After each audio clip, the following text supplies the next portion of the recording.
This is Shelter in Place. It's my new artist album. You've probably heard about it a little bit, but if you haven't, well, now's your opportunity to learn about it. I'm going to play you some excerpts about it and tell you what's up with it.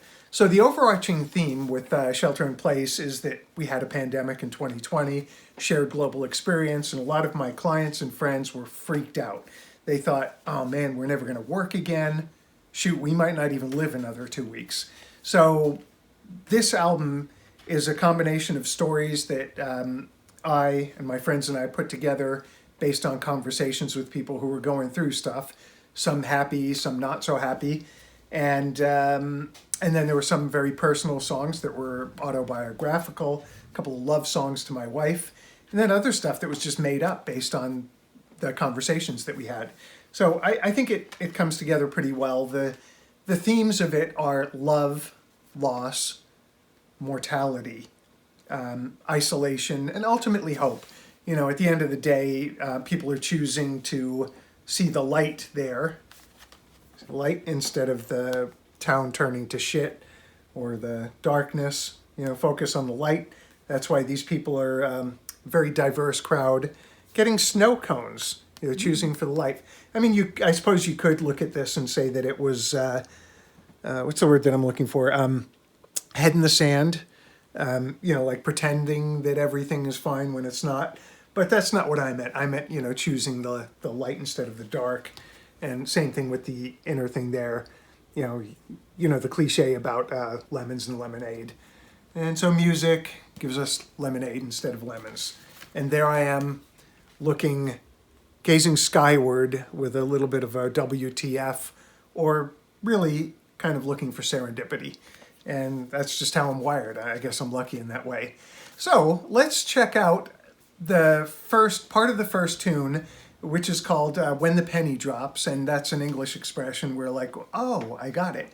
You know, you penny drops, you understand it. And then it goes into a song called Come Back Lover, which is about two lovers who were separated. Aaron Durr, the singer, co-wrote the tune with me, and we were thinking about the Berlin Wall and how everything just changed like that. So hypothetically, you could have been riding your bicycle across town to get chocolates and roses for your lover and turned around and couldn't get home without literally risking your life. And in COVID, you know, during lockdown, you go outside, you're risking your life. So, so the feeling that I wanted with that was that this introduction song, it's only like 17 seconds long or something like that. And it's like you're under a starry sky, orchestra is tuning, it's a beautiful spring night. And then all of a sudden, boom, this explosion of electric stuff like Mahavishnu Orchestra or Jeff Beck and Jan Hammer. And then this electric thing just falls off a cliff. And that's the feeling I wanted going into Come Back Lover. So it starts gently and acoustically, kind of like, I don't know, James Taylor, Simon & Garfunkel, something like that. And tells that story of the two lovers who are determined to get back to each other. So I'll play a little bit of that for you, and then I'll talk about what comes afterwards.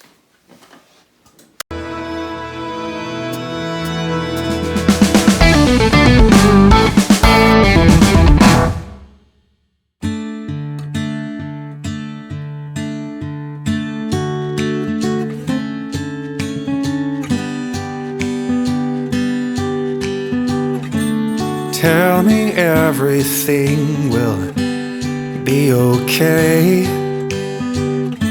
I want to hold you, but I can't today. And then after that, you know, the song does pick up. I start adding some electric textures throughout the album. So by the time you get to the chorus, it feels like this. Come back, lover, find your way. Come back home to yesterday. So after that tune, I go to a tune called Nothing Lasts Forever. And this is a pretty autobiographical one for me, even though it seems a little bit crazy. I've been told I have a mischievous streak a mile wide. And I'm very mindful of living in the moment. I'm aware of my own mortality, which I think allows me to live in the moment and get the most of each day. I like to think that I'm going to wake up tomorrow, but I never count on it, right? So that's where I'm personally at, and I put that all into this tune called Nothing Lasts Forever. And it Well, you know what? Just listen to the lyrics here. It will speak for itself. I'll play you the first verse and probably the first chorus. I hope I'm playing the first chorus. Did you ever love somebody so much that you'd give up your life? If you'd really take a bullet for love, then you know why I'd die for you. Baby, nothing lasts forever. I'm gonna love you dead or alive. If we crash the car together, we collide. We're beautified and we're still alive. We crash the car together, we collide, we're beautified, and we're still alive. Well, in the next song, people didn't get so lucky. You know, there was loss attributed to COVID, but it could be loss for any reason. You know, I personally love people. I say goodbye to them when I meet them, you know, as I get to love them, so that, again, I can live in the moment instead of having that fear of death that so many people have. And so this next tune is called Learning to Live Without You. And I'll play you a little bit of that. It features Frank and Lydia on vocals. Dig it. I never see my baby again. Is your soul flying free? Is your soul flying free? Do you still think of me? Is your soul flying? Is happiness a silent song? A tiny dot in a perfect storm. Oh my God, will my tears flood the streets as I learn to live without you? Learning to love, learning to live. I'm learning to live without you. Learning to love, learning to live.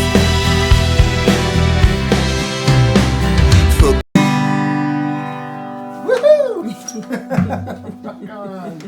Okay, so, yeah, I've always wondered, like, when people pass on, I hope there's more, but I can't prove it. So, do you still think of me when you're gone? Oh, getting a little misty in here. Because I'm thinking of the person that I lost. Well, at least one of them. I'm even thinking of a cat that I've lost. Okay, so where do we go from there? At that point, I figured that I should do something for my guitar playing fans, so did this tune with Warren Wellen called Scraping the Guardrail All the Way Down. And one thing that I always liked about great guitar solos or sax solos is when, you know, somebody's just right on that edge of being in control. And like if you were to do the analogy of a car, it's like you're in a car, you're driving down the mountain and you're a little too fast and you're scraping the guardrail on the way down. Is he gonna make it? Is she gonna make it? I don't know. Oh, they made it, woo! So I love that, that feeling because it makes it interesting, right? And I mean, it's just like rooting for your sports team. You know, who's going to win the World Series? We don't know. Well, we got a pretty good idea now, but we really don't know. It ain't over till it's over. So even though it's an instrumental song, Warren and I were thinking about a freshly minted corporate executive, right? For whatever reason, they get their shot, and now they're at the boss's house high up on Mulholland Drive, and you got this beautiful video of Los Angeles and San Fernando Valley and Santa Monica and everything, and they get a little tipsy, right? You know, we're happy, we're celebrating, we're drinking a little bit. They get in the car and they're scraping the guardrail, okay? And then we don't know if they make it or they don't in terms of being alive, but the car does wreck. And the feeling of the music that I wanted to communicate was something that was a little bit surreal and almost underwater. And I guess Warren described it best when he said, hey, this sounds like delicate snowflakes pirouetting onto the smoldering wreckage below. So let's check out a little bit of that. You must wanna be. And that's the wrong one. So let's try it again. Here we go.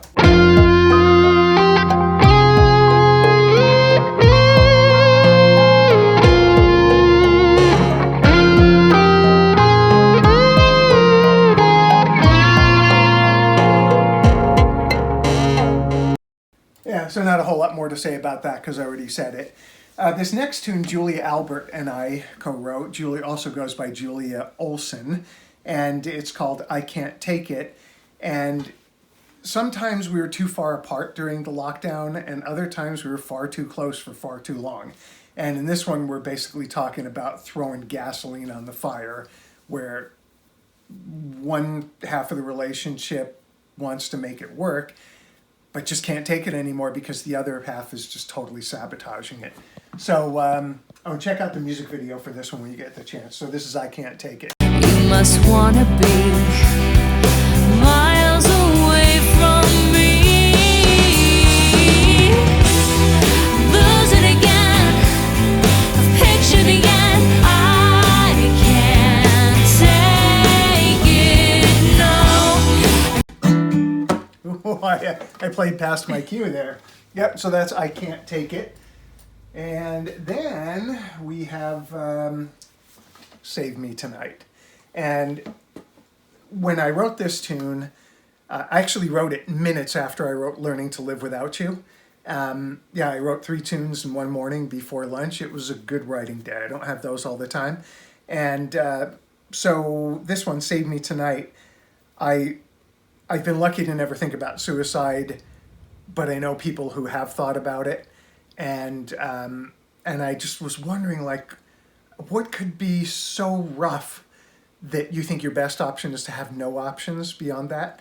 And I was thinking about Kurt Cobain, Robin Williams, Anthony Bourdain, and I was thinking of, like, how terrible I felt for a short time after losing loved ones. And, the way for me to do it was to basically turn within, have a talk with God, and at some point have something tangible and just pick up the phone and call one of my loved ones. And so I was just thinking about what would have happened if somebody would have just picked up the phone. And so this is a taste of Save Me Tonight. Why do I feel like I'm alone, like nobody's home? Well, I need to know, does anyone feel I turned on the lights, but I'm empty inside? Well, I need to know, can somebody heal me and save me tonight? Can somebody heal me and save me tonight?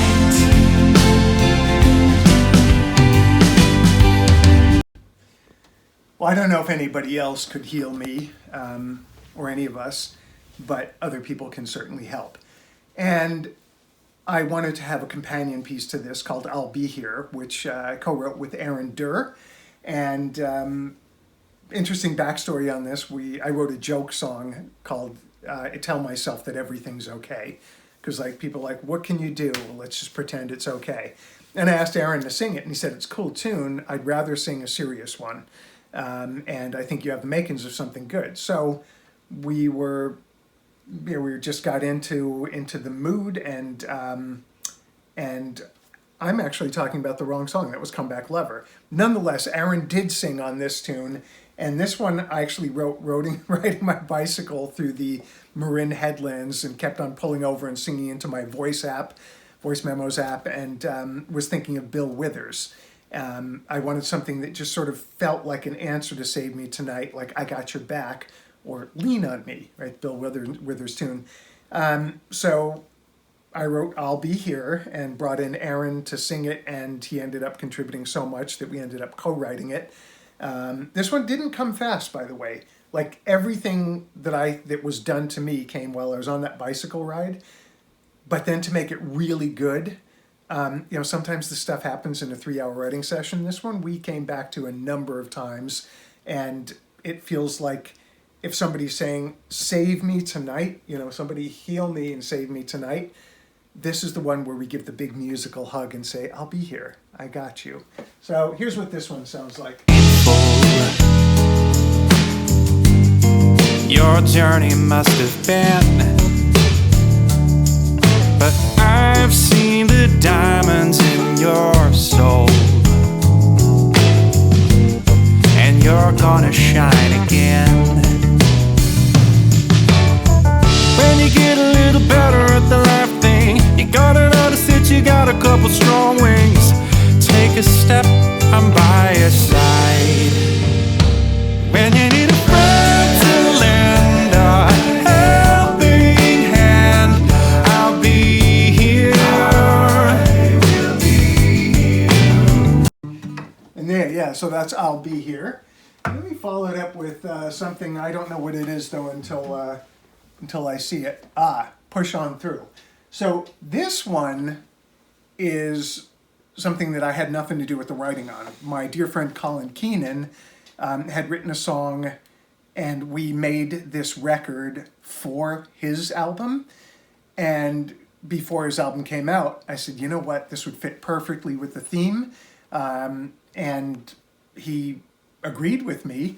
So Colin now has a guest thing on a tune that I arranged and he wrote. And yeah, serendipitously, it just kind of fit in here.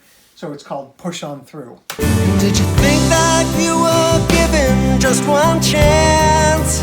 Doesn't matter how the world can break you when you don't give a damn.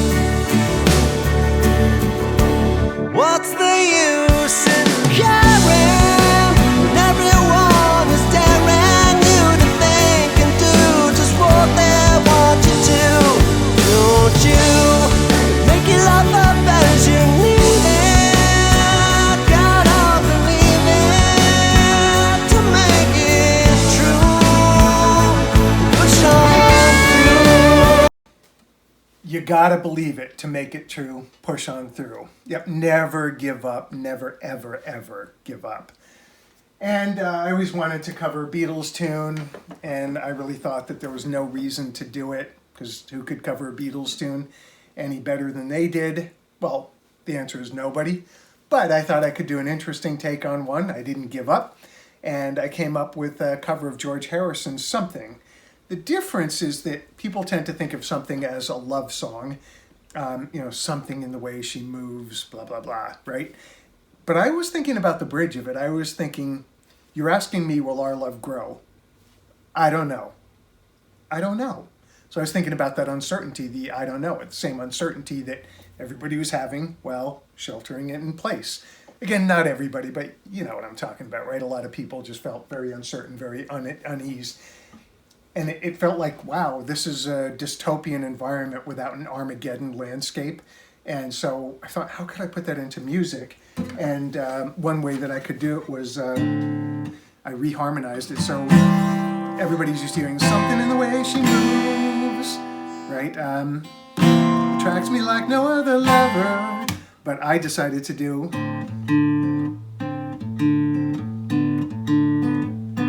So I did something like that, and it gets pretty far out. So here's a little bit of a taste of it.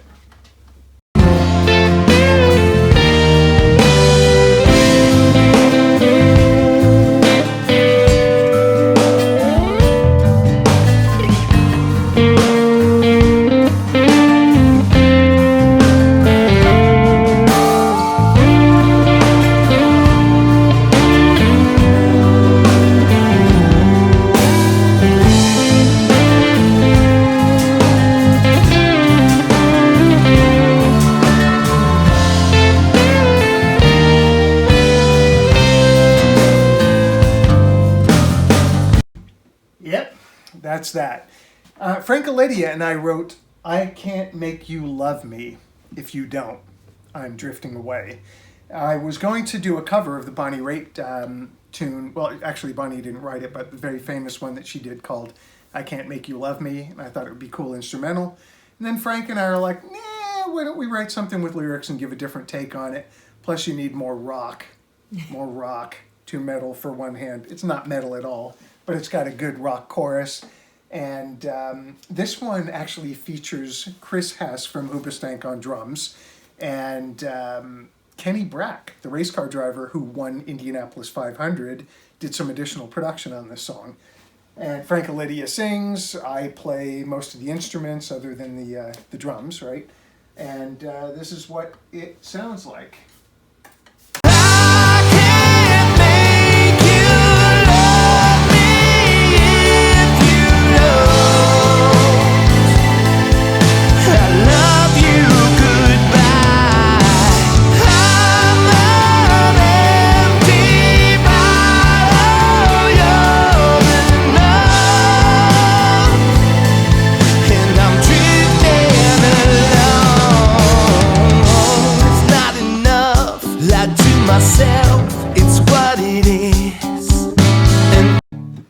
Wow, I didn't know I made the clip that long. Caught me by surprise. I like the bridge. So yeah, that's that one. Now, Fly Me to the Moon, because gotta do another cover. Figured what could I do to improve upon the classic Frank Sinatra, Quincy Jones, and Count Basie orchestra version. I figured, well, can't really improve on it, but I can make a mockery of it. I'm really good at that. So I decided instead of Basie's orchestra to do an acoustic guitar. And then I played electric guitar, and I panned it off to that side. And I played it with a Brian May Queen kind of distorted rock tone, played the top line of the brass section.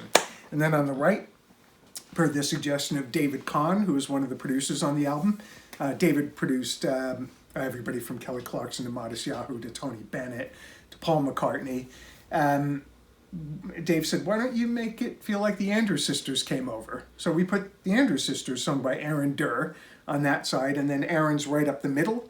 And at one point during my guitar solo, he's actually singing in cat language to Rosie the studio cat while petting her. So if you check out the album or check out the song, when you hear the muted trumpet under the guitar solo, it's not a trumpet. It's Aaron going meow, meow, meow, meow. And Penelope, you didn't know that, did you? Penelope's nodding, no. Okay, so here's a taste of Fly Me to the Moon. Oh, we also did it at halftime shuffle, because why not? Fly me to the moon and let me play among the stars. Let me see what spring is like on Jupiter and Mars.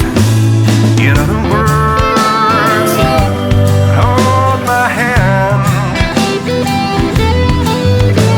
In other words, darling, kiss me. Yeah, alrighty. And now you need a little psychedelia. Remember that Nothing Lasts Forever, the second full tune on the album I was telling you about, the love story, We Collide. If we crash the car together, we collide, we're beautified, and we're still alive. Well, I wanted to do like a Jimi Hendrix-y thing to sort of take you into like this, just a trippy feeling before we get to what was going to be the climax in the arc of the story, Rise Up Into the Light. I know I'm pulling the cart before the horse now, but Rise Up Into the Light is something where I am on my deathbed, but I'm happy about it. Not because I'm dying, but because I'm surrounded by my loved ones. And I'm telling them, don't cry for me. You know, I had a pretty good run, paraphrasing. But there's a lot that happens in life. And I wanted to make a transition from Fly Me into the Moon into this thing that was going to be the natural ending of the album.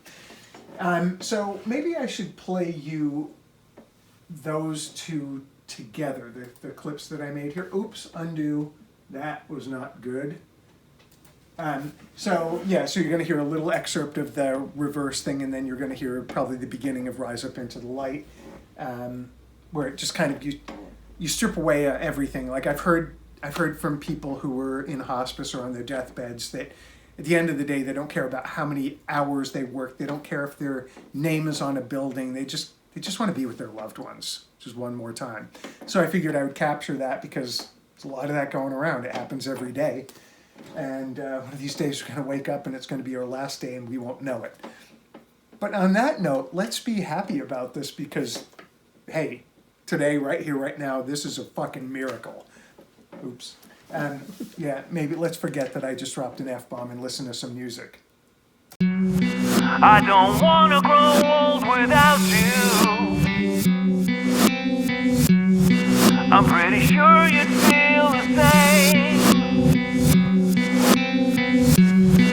when our song becomes a curfew. We collide, we're beautified and we're still alive. I don't wanna be the last one standing, but I don't want you to go it alone. 1, 2, 3, 4.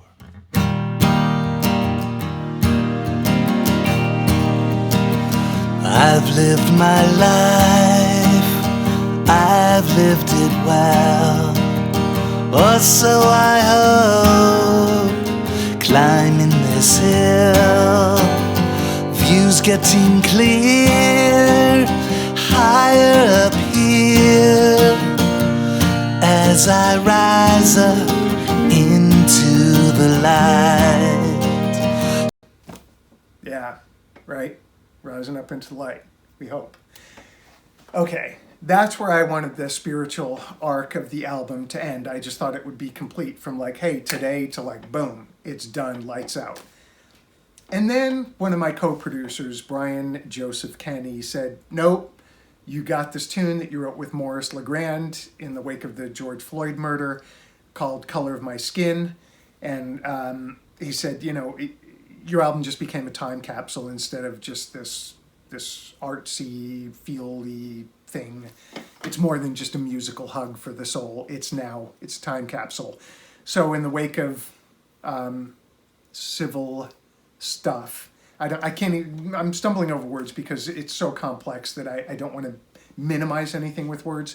But long story short, Maurice LeGrand and I are like two peas in a pod, and we were processing some of the stuff of, you know, the way that whites tend to awaken, and then they forget about it when the next news cycle comes around.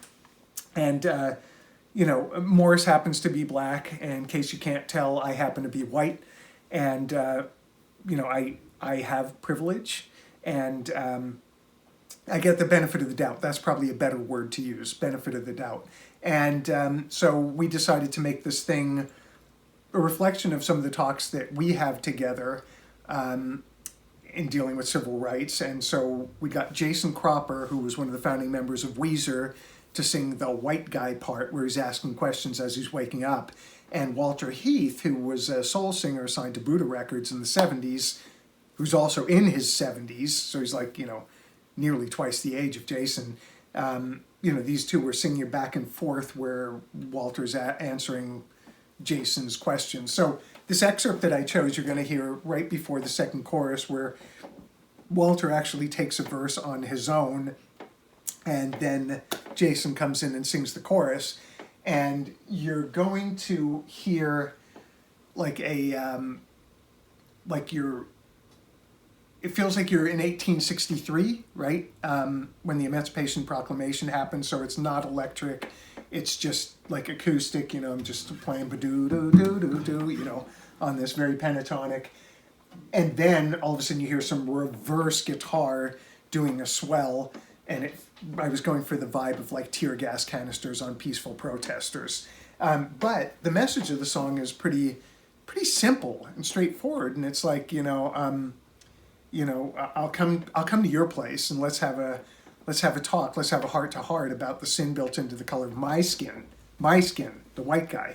Because remember, racism isn't a black problem, it's a white problem. Obviously, look, it works both ways, you know, wherever you are in the world, but in this particular case, in the U.S., this is a reflection on the time. Oh, and to get from Rise Up Into the Light, to go back in time to 1863, Eric Colvin and I did this interstitial thing with reverse guitar and orchestral stuff, so I hope I have that, and I can play you there, you know, going back in time, 1863, and then 2020 with the tear gas canisters. So this first little clip is from a tune called You Think It's Over, But It's Not. And that either means, well, like your life is over or it's not, or the pandemic is over or it's not, or the album is over, or it's not. You know, pick whatever works for you. So here are a couple combined clips.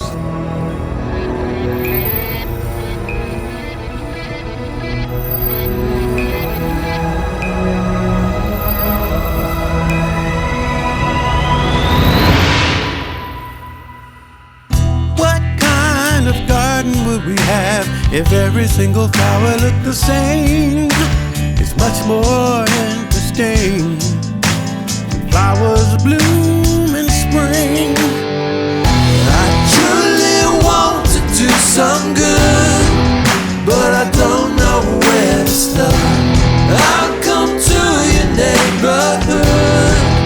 We can have a heart-to-heart about the sin built into the color of my skin. About the sin built into the color of my skin.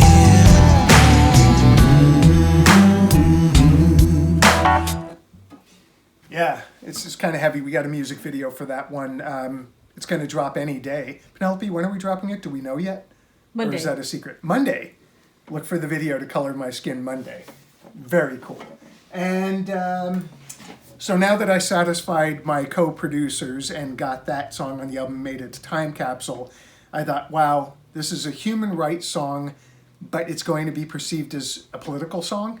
And I don't do that. No, I don't want to do political music. I think there's a great place for it. I'm just not the guy. I'm about love, right? And so I figured I needed to end it with a really feel-good thing about like, hey, let's bring it all together, and we're all a shared, you know, we're all distinct parts of a shared anatomy. We're all part of the same organism here.